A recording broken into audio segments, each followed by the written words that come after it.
Okay, so students, we are going to cover the pending part of this paragraph today.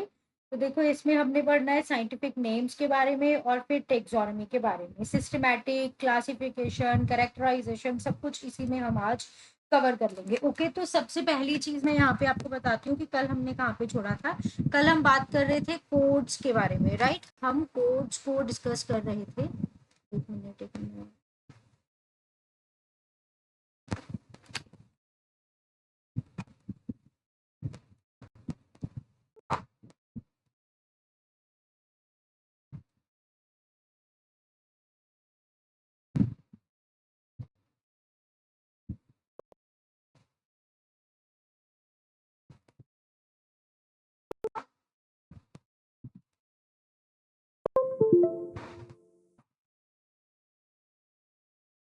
Okay, तो कल हम किसके बारे में बात कर रहे थे? कल हम बात कर रहे थे अबाउट दी कोड्स। मैंने कुछ कोड्स आपको बताए थे कि वो कोड्स कहाँ पे यूज होते हैं। वही कोड्स हैं जिनसे प्लांट्स के नाम के बारे में या फिर हम बोलेंगे कि एनिमल्स के बारे में हमें पता चलता है। ठीक है, वो कोड्स ये सारा कुछ बताते हैं। उसके बाद जब नाम हम रख लेते हैं, जैसे सपोज एनिमल की बात हो रही है, तो एनिमल के लिए कौन सा कोड यूज होगा? ICZN, जो कि जोलॉजिकल नोमेनक्लेचर है। Even you have code for the cultivated plants, उसके लिए भी कोड है ICNCP, international code for nomenclature of cultivated plant. Even for prokaryotes we are having code, for viruses we are having code. ठीक है, तो सब ये जो होते हैं ये ध्यान रखते हैं और ये नाम रख देते हैं, जिसे हम क्या कहते हैं? साइंटिफिक नेम्स कहते हैं। तो जब हम साइंटिफिक नेम की बात करेंगे तो यहाँ पे हमने बाइनोमियल नोमेनक्लेचर ही पढ़ना है, क्योंकि मैंने आपको पहले भी बताया था कि जो पॉलिनोमियल नोमेनक्लेचर होते हैं उसमें मल्टीपल नेम्स होते हैं, बहुत ज्यादा नाम होते हैं, और उतना पॉसिबल नहीं है, उतने सारे नाम याद करना भी पॉसिबल नहीं है। किसी एक ऑर्गेनिज्म को इतने लंबे नाम से समझना पढ़ना भी बहुत ही ज्यादा टफ होता है। तो हम कौन सा यूज करेंगे? Will use only biological binomial nomenclature. जब हम बाइनोमियल नोमेनक्लेचर देखते हैं तो उसमें आपको दो चीजों के ऊपर स्पेशली ध्यान देना होता है, जिसे हम कहते हैं जीनस एंड स्पीशीज। क्योंकि ये जो नाम है ना, ये दो कंपोनेंट्स में बटा होता है। इसके दो कंपोनेंट्स होते हैं, एक को हम जेनरिक नेम कहते हैं, दूसरे को हम स्पेसिफिक एपिथेट कहते हैं।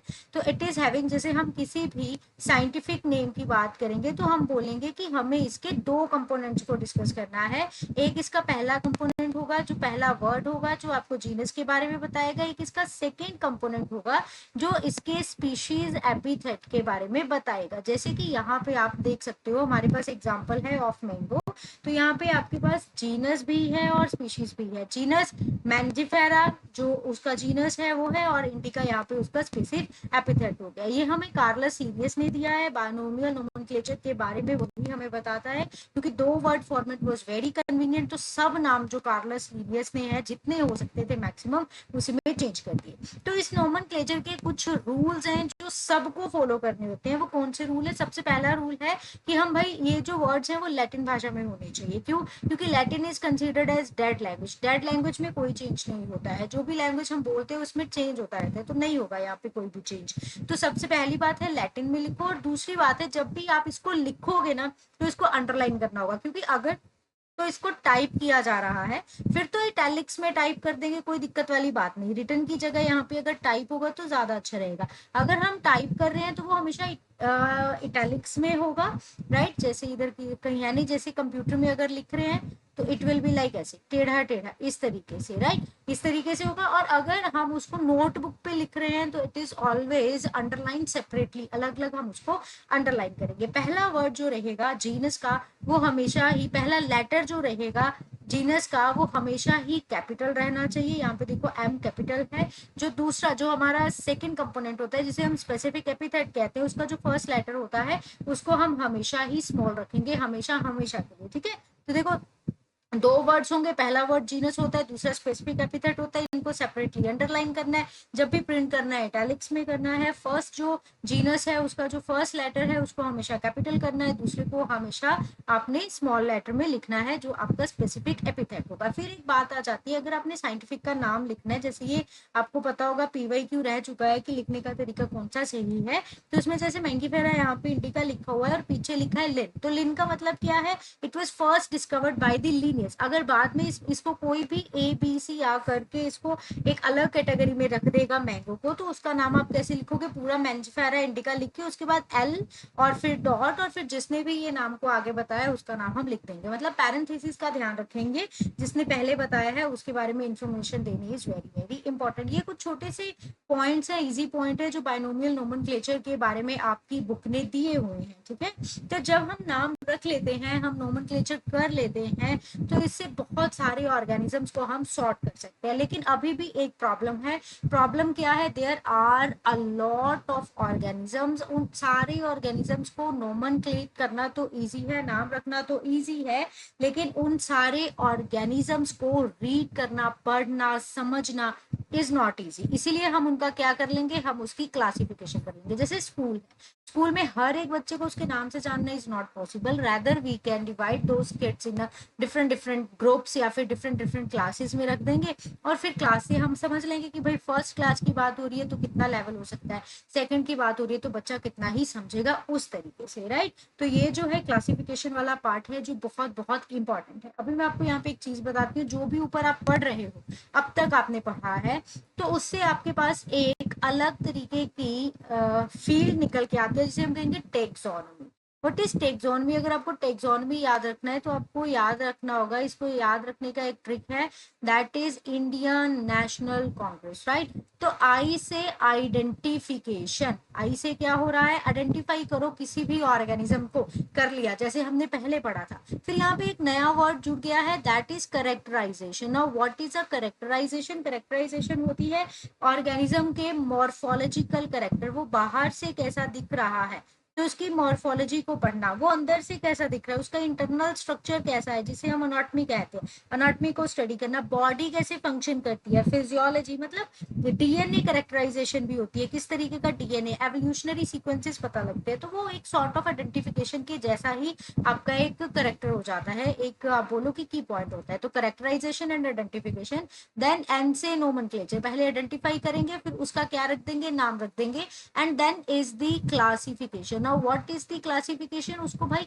नाम रख दिया, उसको क्लासिफाई करो, वो किस में है, वो किस ग्रुप में आएगा, वो एनिमल्स में है, वो प्लांट्स में है, वो एक फंजाई है, वो जो भी ऑर्गेनिज्म है, बैक्टीरिया है, क्या है वो ऑर्गेनिज्म, उसके पर्टिकुलर ग्रुप में हम डाल देंगे, उसी को हम कहते हैं क्लासिफिकेशन। तो देखो नोमेनक्लेचर आपने पढ़ा, आइडेंटिफिकेशन आपने पढ़ा, करेक्टराइजेशन के बारे में आपने जाना, इन सारी चीजों को जोड़ करके जो आपके पास निकल के आ रहा है उसे आप क्या कहोगे, टेक्सोनॉमी। सब कुछ तो पढ़ लिया है, ये थोड़ा क्लासिफिकेशन के बारे में हम देख लेते हैं। तो क्लासिफिकेशन क्या है, जब ऑर्गेनिजम्स को उनके करेक्टर्स के हिसाब से सेम तरीके के अगर करेक्टर्स हैं तो उन ऑर्गेनिजम्स को हम एक ही ग्रुप में डाल देंगे, तो उसे हम क्या बोलेंगे, क्लासिफिकेशन। जैसे डॉग है, कैट है, इंसेक्ट है, इन सबको हम किस में डाल सकते हैं, एनिमल में डाल सकते हैं, प्लांट में तो डालेंगे नहीं। तो अगर सेम से करेक्टर दिख रहे हैं तो ऑर्गेनिजम्स को वहां पे डालेंगे, तो उसे हम क्या कहेंगे, उसे हम कहेंगे क्लासिफिकेशन, ठीक है। तो ये जो टेक्सोनोमी है, let me tell you one thing so that it would not confuse you, ये हम एग्जैक्टली एनसीईआरटी के हिसाब से पढ़ रहे हैं, तो जैसे जैसे बुक में लिखा है वैसे वैसे ही मैं आपको पढ़ा रही हूँ। वैसे हमें क्या पढ़ना चाहिए था, शुरू में ही टेक्सोनोमी होना चाहिए था बुक में लिखा हुआ कि भाई टेक्सोनोमी क्या है, ये एक इस तरीके की ब्रांच है जो सारे के सारे लिविंग ऑर्गेनिजम्स की आइडेंटिफिकेशन की बात करती है, सारे लिविंग ऑर्गेनिजम्स की करेक्टराइजेशन की बात करती है, सारे लिविंग ऑर्गेनिजम्स के ये नोमेनक्लेचर का बात करता है कि भाई नाम रखो, बाइनोमियल नोमेनक्लेचर, और सभी ऑर्गेनिजम्स का ये क्लासिफिकेशन करता है, राइट। नोमेनक्लेचर में आपको हमेशा क्या याद रखना है, बाइनोमियल नोमेनक्लेचर, वही आएगा। आइडेंटिफिकेशन के बारे में कुछ भी नहीं बोला, करेक्टराइजेशन के बारे में कुछ भी नहीं बोला, ठीक है, ये नोमेनक्लेचर। और फिर क्लासिफिकेशन, क्लासिफाई हमने बोला कि उनको ग्रुप्स में कर दो, कैसे ग्रुप्स में करेंगे, कहाँ पे करेंगे, तो वो जो आपके पास छोटे छोटे छोटे छोटे ग्रुप्स निकल करके आएंगे ना, जैसे आप एक एग्जांपल लो, सबसे पहले क्या होता है, स्कूल होता है, हाँ, स्कूल में डिफरेंट डिफरेंट सेक्शंस होते हैं, जैसे स्कूल में प्राइमरी सेक्शन होता है, स्कूल में सेकेंडरी सेक्शन होता है, स्कूल में प्री प्राइमरी सेक्शन भी होता है, फिर इन सेक्शंस के अंदर अलग अलग क्लासेस होती हैं, फिर इन क्लासेस के भी अलग अलग section A, section B, section C, इस तरीके से होता है, फिर हर एक सेक्शन के अंदर अलग अलग हाउस हो सकते हैं, राइट। तो उसी तरीके से यहाँ पे आपने क्लासिफिकेशन करनी है। ये जो क्लासिफिकेशन के अंदर आपके पास ग्रुप्स आएंगे ना, यहाँ पे जिसके अंदर आप ऑर्गेनिजम्स को रखने वाले हो, ये जो छोटे छोटे ग्रुप्स आएंगे, इन हर एक ग्रुप को आपने क्या बोलना है, टेक्सा। क्या बोलना है, टेक्सा, क्योंकि आप किसके अंडर पढ़ रहे हो इसको, under the taxonomy, that is why आप उसको टेक्सा बोलोगे। ठीक है, तो यहाँ पे मैंने लिखा भी है कि प्लांट्स को हम एक टेक्सा में डालेंगे, एनिमल को, मैमल्स को, डॉग्स को, सबको हम एक टेक्सा में डालेंगे। तो टेक्सा क्या बता रहा है, वो एक कैटेगरी बताएगा जो डिफरेंट लेवल पे होगी। इसको हम अच्छे से समझेंगे, यहाँ पे आपने कंफ्यूज नहीं होना है। आज सिर्फ इतना समझना है कि क्लासिफिकेशन क्या होता है, डिफरेंट डिफरेंट ग्रुप्स के अंदर ऑर्गेनिजम्स को फिट कर देना क्लासिफिकेशन होती है, और उस ग्रुप को हम क्या बोलते हैं, टेक्सा बोलते हैं, राइट। ओके, अभी यहाँ पे एक नई टर्म आपने सीखनी है, दैट इज अ सिस्टमैटिक, जो आपकी बुक में दी हुई है। तो सिस्टमैटिक क्या होती है, वैसे तो नाम से ही पता चल रहा है कि सिस्टमैटिक मतलब सिस्टम से किसी चीज को चलाना है ना, लैटिन वर्ड है जिसका मतलब होता है हर चीज को अरेंज करके रखना, that is a systematics, right. तो ये स्टडी है ऑफ डाइवर्सिटी ऑफ ऑर्गेनिजम्स, और उन ऑर्गेनिजम्स के बीच में आप मेरी मानो तो आप ये डेफिनेशन भी लिख सकते हो कि सिस्टमैटिक्स क्या है भाई, ये स्टडी है सारे ऑर्गेनिजम्स की, और ये उन ऑर्गेनिजम्स के बीच में कंपैरेटिव और एवोल्यूशनरी रिलेशनशिप के बारे में बताते हैं, है ना। सिस्टमैटिक एक सीक्वेंस में चीज कैसे चल रही है, वो हमें कहाँ से पता चलेगा, सिस्टमैटिक से ही पता चलेगा, राइट। तो सिस्टमैटिक जो है, देखो दो चीजें हैं, एक है टेक्सोनमी जो मैंने आपको बताई, और एक है systematics. One is taxonomy, another is systematics. तो इनको कैसे समझेंगे हम लोग, ये जो टेक्सोनमी है ना, ये आइडेंटिफाई करेगी ऑर्गेनिज्म को, ये ऑर्गेनिज्म का नेम रख सकती है, ये ऑर्गेनिज्म की क्लासिफिकेशन कर सकती है, उनको डिफरेंट डिफरेंट क्लासेस ग्रुप्स में जिधर भी है उधर डाल सकती है, ठीक है। सिस्टमैटिक्स में क्या है, सिस्टमैटिक्स में ये सारा का सारा टेक्सोनमी खुद ही आ गया, ये टेक्सोनमी तो है ही है, प्लस यहाँ पे जितने भी ऑर्गेनिजम्स होंगे ना, जो भी आइडेंटिफाई किया, जिनका नाम रखा, जिनको क्लासिफाई किया, उन सारे ऑर्गेनिजम्स का रिलेशनशिप भी आपको देखना है, दैट इज दी सिस्टमैटिक्स, ठीक है।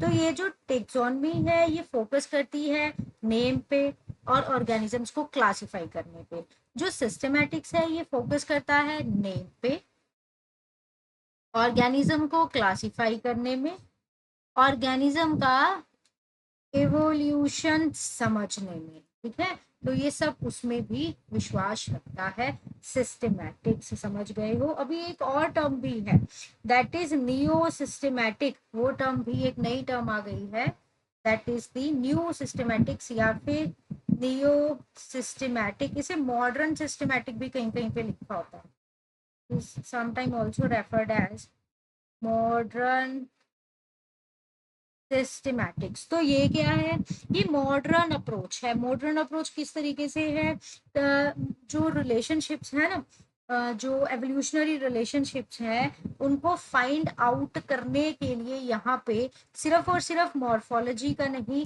यहाँ पे साइटोलॉजी का यूज किया जा सकता है, यहाँ पे बायोकेमिस्ट्री का यूज किया जा सकता है, यहाँ पे मॉलिक्यूलर डीएनए स्टडीज, तो मॉलिक्यूलर बायोलॉजी का भी यूज किया जा सकता है। जबकि क्लासेस में क्या करते हैं, कुछ जो क्लासिक सिस्टमैटिक्स है ना, ये जो भी एविडेंस मिल गए थोड़े बहुत उनके ऊपर ध्यान देते थे। ये क्लासिक आज के टाइम पे थोड़ा कम इम्पोर्टेंट है, क्योंकि ये ज्यादातर क्या दिख रहा है इनको, मॉर्फोलॉजी कैसी है उसी के हिसाब से चल रहा है। बट जो मॉडर्न सिस्टमैटिक है, न्यू सिस्टमैटिक है, वो हर चीज देखता है, वो इंटरनल स्ट्रक्चर भी देखता है, वो हर चीज देखता है और उसी के हिसाब से सारा काम करता है। ओके, सो आई थिंक ये आपको समझ आ गया होगा।